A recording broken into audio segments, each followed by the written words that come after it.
நம்ம முன்னோர்கள் ஆடி மாதத்தில் மட்டுமே ஸ்பெஷலாக செய்யக்கூடிய ஒரு நெய்வேத்திய ரெசிபி. அதே சமயம் உடல் மற்றும் நரம்புகளுக்கு ஆரோக்கியம் தரும் ஆடி கும்மாயம் எப்படி செய்கிறதுன்னு வாங்க பார்க்கலாம்.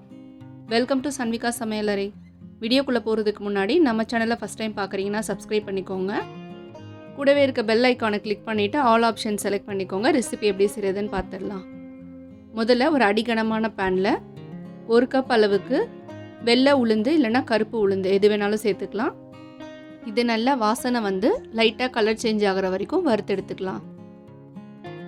அதே பேனில் 1/4 கப் அளவுக்கு பாசிப்பருப்பு சேர்த்துக்கலாம். இதையும் ஒரு 2லேருந்து 3 நிமிஷம் லைட்டாக வாசனை வர வரைக்கும் வறுத்தெடுத்து தனியாக வச்சுக்கோங்க. பருப்பை வறுத்தெடுத்ததும் அதே பேனில் 1/4 கப் அளவுக்கு பச்சரிசி சேர்த்துக்கலாம். அரிசியை லைட்டாக அந்த பேனோட சூட்லேயே வறுத்து எடுத்துக்கோங்க. இப்போது வறுத்தெடுத்த எல்லாத்தையும் ஆற வச்சு அது கூட 2 ஏலக்காய் சேர்த்து மிக்சர் ஜாரில் மாற்றிக்கலாம். இதை எந்த அளவுக்கு ஃபைன் பவுடராக அரைக்க முடியுமோ அந்த அளவுக்கு அரைச்சி எடுத்துக்கோங்க. இப்போ அரைச்செடுத்த பவுடரை ஒரு ஜல்லடையில் வச்சு இந்த மாதிரி நல்லா சளிச்சு எடுத்துக்கலாம்.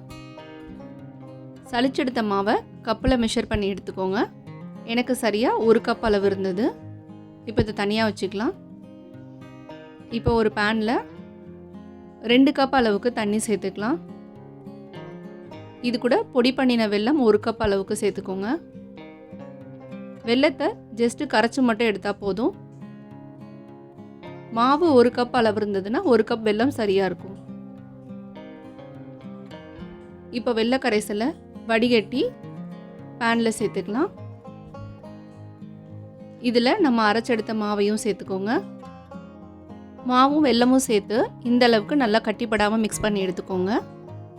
இந்த ஸ்டேஜில் ஸ்டவ் ஆஃபில் இருக்கட்டும். பேட்டர் நல்லா ஸ்மூத்தாக மிக்ஸ் ஆனதும் ஸ்டவ் ஆன் பண்ணிவிட்டு மீடியம் ஃப்ளேமில் வச்சுக்கோங்க.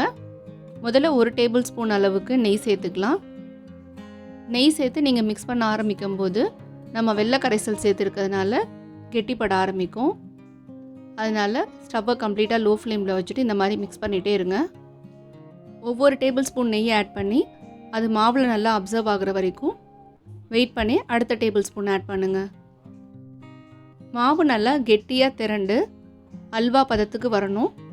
நம்ம ஆட் பண்ணியிருக்க நெய்யெல்லாம் அப்சர்வ் ஆகி அது ரிலீஸ் ஆகிற வரைக்கும் நல்லா மிக்ஸ் பண்ணிகிட்டே இருங்க. எனக்கு அதிகபட்சம் 10லேருந்து 15 நிமிஷம் ஆச்சு இந்த ஸ்டேஜ் வரத்துக்கு.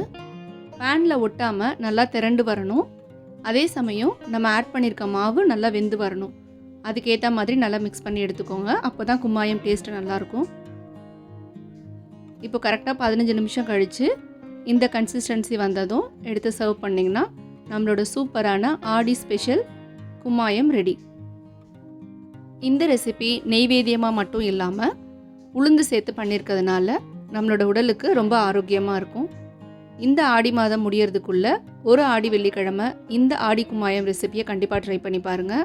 ரொம்ப ஈஸியாக 20 நிமிஷத்தில் பண்ணிடலாம். இதே மாதிரி இன்ட்ரெஸ்டிங் அண்ட் ஹெல்த்தியான ட்ரெடிஷ்னல் ரெசிபீஸ்லாம் பார்க்குறதுக்கு நம்ம சேனலை மறக்காமல் சப்ஸ்கிரைப் பண்ணிக்கோங்க. வீடியோ பிடிச்சிருந்தால் லைக் பண்ண மறக்காதீங்க. கண்டிப்பாக ஷேர் பண்ணுங்கள். அடுத்து ஒரு இன்ட்ரெஸ்டிங் அண்ட் ஈஸியான ரெசிபீஸோடு மீட் பண்ணலாம்.